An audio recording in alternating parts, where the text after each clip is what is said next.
Hi everyone, welcome and welcome back. Nice to see you again and good to meet you. I'm Megs and today I'm doing my top 5 beauty discoveries for 2020.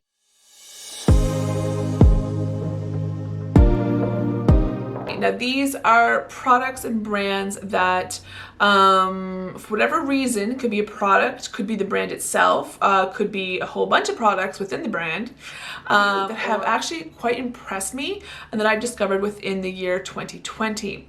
So these are going to be in absolutely no particular order, and I just wanted to I'm kind of excited to dive in actually. I want to first discuss a brand that I've kind of rediscovered. I have been familiar with Shiseido for a very long time. I used to work in the beauty industry where I used to sell Shiseido. So they have a huge skin repertoire. And I think that's what they're primarily known for. They are Japanese, and I find Japanese and Korean skincare I'm really interested in because I do find they have high quality, innovative, and really efficacious ingredients. I do find where Shiseido used to lack was in their colorways and their stories and those things. Now, keeping in mind what appeals to people in like Japan and Korea and Asian countries isn't necessarily what North American, European markets call for. One thing that Shiseido has been criticized, especially in North American markets, is that the color story just isn't appealing or unique enough. I would beg to differ, but I do feel that Shiseido really and truly kind of started to gain traction with the launch of their Shiseido skin infused, ingredient infused foundation. They've always had foundations and their foundations have always been beautiful. I have some here, actually a few here that I really like, but this is the Synchro Skin Self-Refreshing Foundation. They offered also a concealer, like a gel stick, as well as more of a creamy doe foot applicator concealer for one for the eyes, one maybe for the face would be better suited. But this is, I have it in two colors, 250 and 220. This is my winter shade. I find this is a little bit, I need a little bit more warmth and goldenness to it. I do find they are true golden, true neutral, true like cool tones. That's one thing that they do beautifully. While this is a really good foundation, it's not my favorite from them, but I know a lot of people really raved about it and loved it. They are about to launch another one, the Radiant Lift, I think that's what it's called, but it's Synchro Skin brand and under that umbrella. So I'm really kind of looking forward to seeing what that is like. So as I mentioned, Shiseido is kind of a brand that, you know, before I would never go to it for like a really crazy, you know, eyeshadow or lipstick color, and I still wouldn't. However, I will go to them because they do have some of these awesome kajols that I'm absolutely in love with and will keep on buying because I think they're that phenomenal. I have 5 here in front of me and they last on the waterline. They're very pigmented. They're great as a base. I have a little bit oilier eyelids, so I do need an eyeshadow base to kind of keep things at bay so they're not moving and sliding all over the place, and even then it doesn't always prevent that. These are fantastic. I mainly got them because I love kajols in general, especially for the waterline. These are gorgeous. You can use these all over the eye and the eyebrow, liner, eyeshadow, you name it. They're fantastic. And along the same lines are their micro ink liners. I have them again in a variety of shades. They're a little bit more neutral as opposed to the kajols. These have a little bit more vivid colors to them. These are great for tight lining and also like lining the upper line or upper eye, or if you want to use an eyebrow, that's great too. I have it in black, brown, navy, and plum, and they're fantastic. Both of these are kind of the twist up type with a little sharpener at the end to kind of keep that tip from being too blunt. The other product from Shiseido that I find that is really kind of gaining some steam, and I've been using for a while now, are the blushes. These are specifically called Minimalist Whipped Powder Blush. I have 3 colors. They're absolutely gorgeous. These are going to be beautiful for those of you who have oilier skin because they're more of a matte.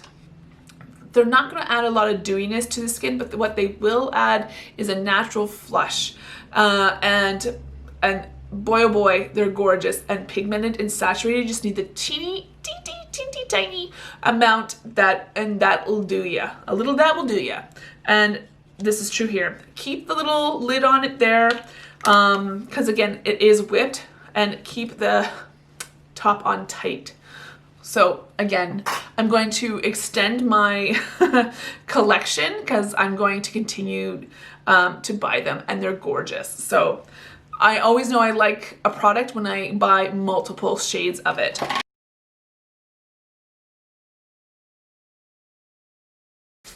Let's get to what number 4 is. Again, no particular order. Let's move some of this stuff because I've got way too much stuff again on my desk. Okay, I want to talk about, let's move this. I have a video dedicated to this particular brand, and I have really discovered them and kind of gone, I dove deep, man. I just like feet first, whatever, into this particular brand. I wanted to do a spotlight on them because I do feel that they were a fairly new brand that maybe people have heard of. But this year definitely I feel like was her year, and I'm talking about Danessa Myricks. As again, I did a spotlight on her, kind of, you know, going a little more deeply into the history and her background and into the individual products themselves.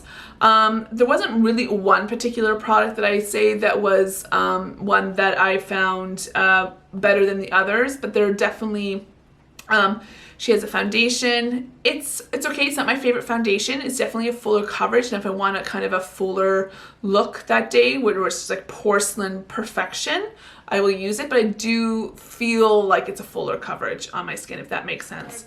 So this is part of her kind of, I think, iconic, if we can call it iconic for her quite yet, but this is what she's really well known for, and this is her duet.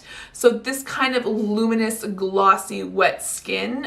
She does have a variety of textures and colors in this particular balm. This one has a little bit of gold iridescence, so when it does dry down, you are left with kind of a gold shimmer. If you don't want that, that's okay. There's a clear one that gives you the same kind of effect without any like remaining after particles. And there's also a color fix gloss that will do kind of the similar thing where you can put on your lips, your cheeks, your eyes. Majority of her products are multi-use and multifunctional in the terms that they're not just made, you know, you can only use it on lips. No, you can pretty much use it all over the body if you so choose to. I love her color fix. I think they're fantastic. They have a beautiful, again, array of colors, textures, and finishes, and they just keep on launching more. She recently launched the Contour Balm, which is more of, as it would suggest, a balmy, creamy contour. And then she also launched in December her Twin Flames, which is like the multi-chrome colored liquid eyeshadow that can also be used on the lips. I do look forward to future launches from her. I do find the quality is definitely there, and the price tag is amazing for the quality that you get. This is like high-end quality, and the prices definitely are not high-end, or at least in my mind, but I have a very skewed idea of what is expensive and what's not for me. Almost like a Renaissance woman. That's kind of what I call her, because she does a little bit of everything and is amazing in everything that she does. Okay, so those are two brands that I've talked about.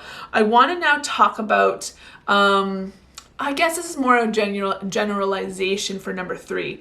This is talking about indie brands in general. And 2020, oh, what a year for indie brands. I think, unfortunately, with COVID, everything kind of seemed to shut down. So people were not buying in store, obviously, for obvious reasons. So online shopping was huge.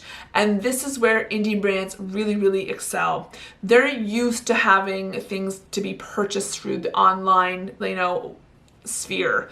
And I feel that more people had discovered some indie brands. I know I did for sure. Some brands were on my radar, but I never really kind of went there until this year, and especially the latter part of this year. majority of the brands I'm going to be talking about actually within this top 5 are indie brands, other than Shiseido and some ones that are coming up. But for sure, I want to name a few indie brands that kind of, in my mind, took off. Divina was one that I heard more and more about. Lethal Cosmetics I also purchased this year. Maybe I'm just more aware of it. If you're always looking for it, you're going to find it more, you know, often. Kind of like you're looking for a yellow car, all you're going to see are yellow cars. You know what I mean? You dig? So I found that my heart really was going away from brands like Natasha Denona and Pat McGrath, and more towards embracing the indie world and community. Their quality and innovation and creativity is just awesome. And I do find a lot of mainstream kind of take from indie and finally bring it to the mainstream. So, you know, why don't you just go from the originators? But really and truly, indie is kind of where it's at. And again, they made their mark this year, or maybe I'm just more aware of it. Who knows? But I know for me, indie brands took 2020 by storm.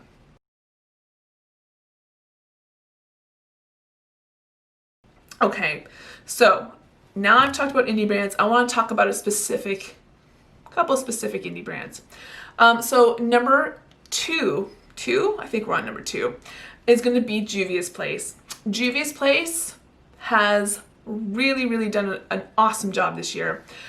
They've launched, I know prior to 2020 they had their complexion products. I think they continue to launch those, as well as new lipstick collections and ranges from nudes, and now they have their reds and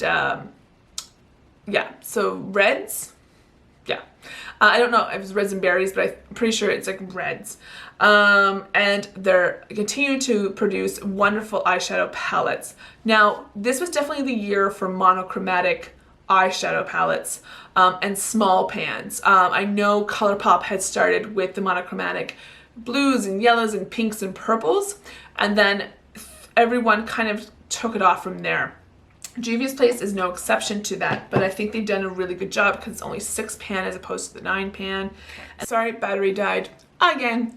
Okay, so I was talking about 6 pan versus 9 pan versus the big palettes. So Juvia's Place has always been known for their big circular 9 pan palettes, and those were great. And I really miss those from Juvia's, because I think that's one of the reasons why I quite like them, along with the fact that their pigmentation and formula is just like phenomenal, and as well as their color stories. But getting away from that, they did bring out the Valhalla 1, I believe the end of last year, maybe beginning of 2020, and then they subsequently brought out the Valhalla 2.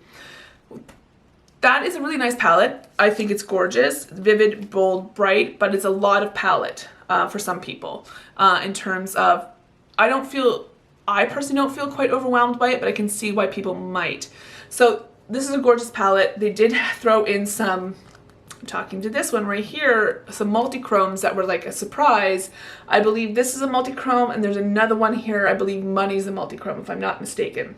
I could be wrong. Pardon me. And then there's some pressed glitters. I am not about pressed glitters, and if I can ask and request from brands, although please stop putting pressed glitters into palettes because we don't like them. Anyway, their 6 pan is kind of like where the sweet spot for Juvia's Place is. If you're not going to make any more than 9, these are fantastic. They're a little bit easier to kind of handle and take in, especially if you're not someone who wears a lot of makeup. I think they're pretty, especially if you want a monochromatic look. They're just really pretty. The colors that they offer range from a nice, like, you know, some mediums, some mattes, some little sparkle, little, you know what I mean? I mean, taupe is kind of, you know, taupe is pretty bland, but I mean, it's really pretty with a no makeup look. And then violet is another one. So they do have quite a few in their 6 pan range, and I know they're doing some collaborations. I think they did one with another one with Fumi. Those were a 4 pan, which are like quads, or even like are great. And then there was one I think with Oh, there's another one. I'm so sorry.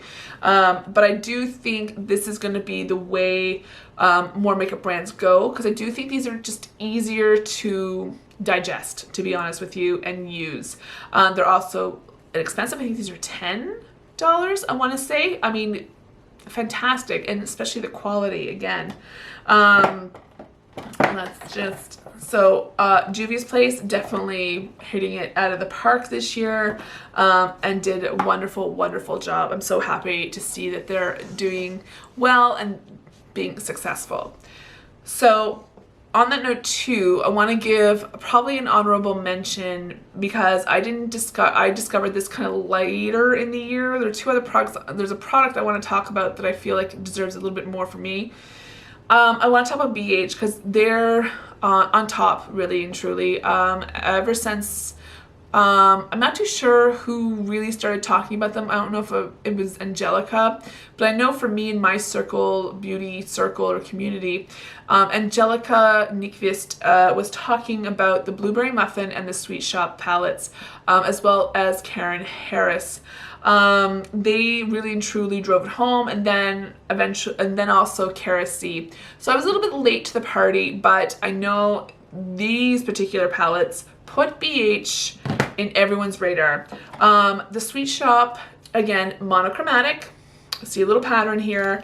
An 8-pan monochromatic red. This one's cherry on top. I have pistachio and bubble gum on their way. Again, monochromatic. I wouldn't be surprised if we continue to see that trend come in 2021. Again, easy to digest, especially if you just want a look. And these are fairly inexpensive as well. I hope BH continues with this kind of quality of shadow for a really good price. So that's really great. And then the Blueberry Muffin, of course, a lot of people love this. I also have Avocado Toast coming. This whole series of the Weekend Brunch, I think, series. There's also Mimosa, I believe.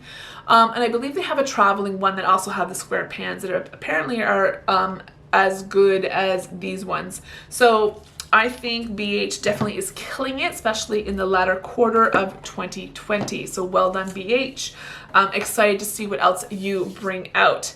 Okay.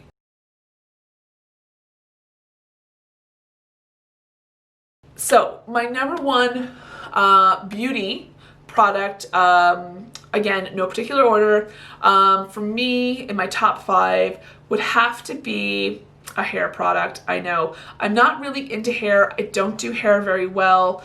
Some say maybe I don't do makeup very well, but whatever. But definitely hair is something that I find challenging, and I find my hair actually quite challenging. I have fine, thin, frizzy and very curly hair. Most of the time I have it up in a bun, because when I work I generally don't want to wear it down and in like a scrub cap. So on my days off, either have it down and don't really care. So prior to COVID, I would just kind of straighten it all the time. Or wear it super curly, and even then it was a big frizz ball. So I will have to say there's 2 products that entered my life. One quite expensive, the other one not as.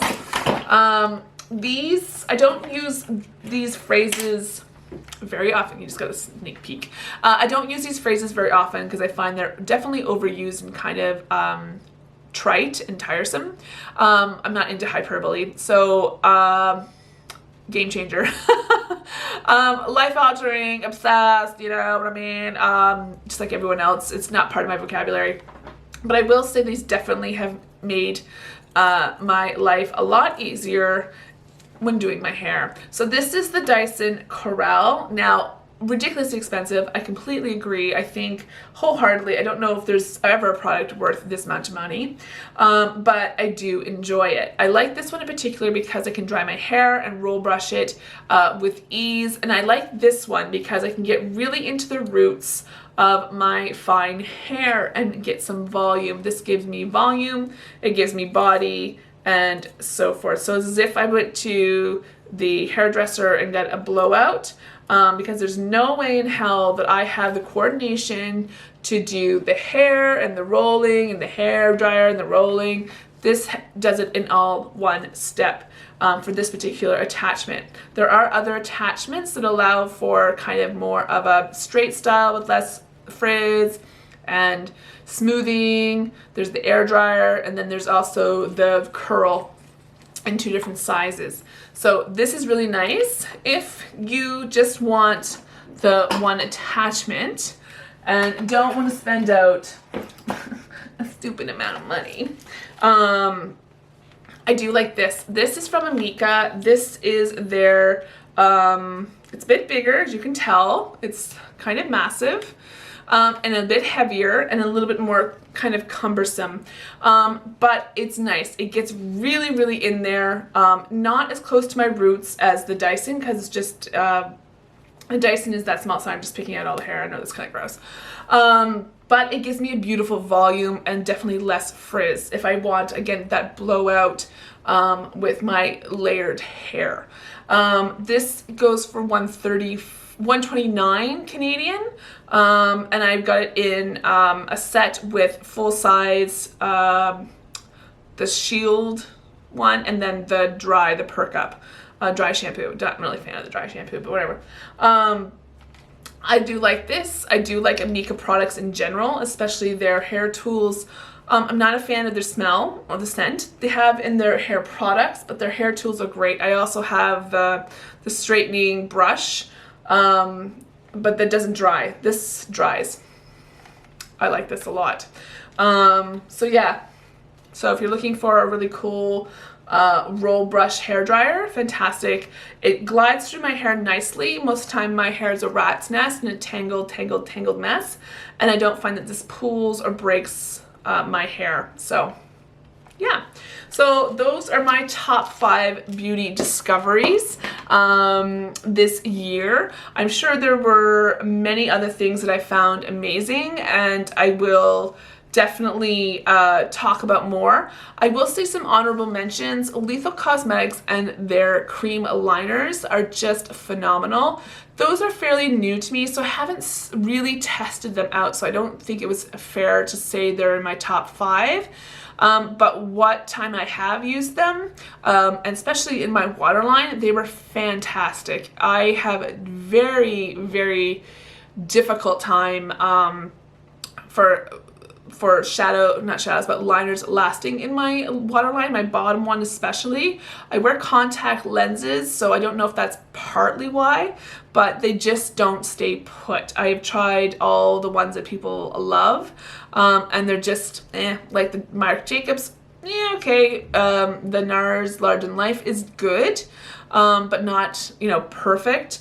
I've tried the Urban Decay. I've tried like all the gel liner, not all the gel liners, but the gel liners that most people are familiar with. I've tried. The best ones so far have been the Kajals by MAC and Shiseido, and now the ones from Lethal Cosmetics, and the gel pot liners. So those are definitely an honorable mention, but they're so new that I don't think it's fair.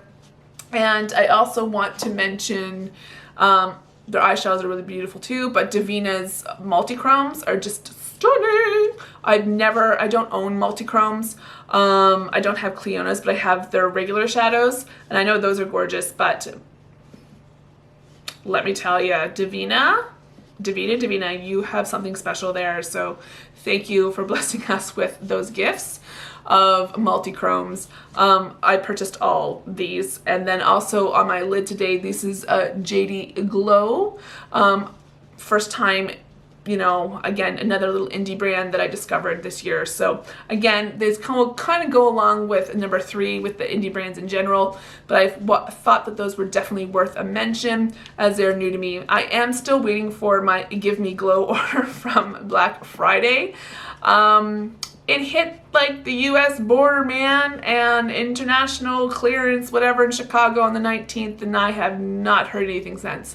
So hopefully I'll get them soon, because I did order a lot. If not, I might have to contact the brand. So anywho, thanks for watching, guys. I hope you enjoy. Please stay safe and take care of each other, and I will see you soon. Bye-bye.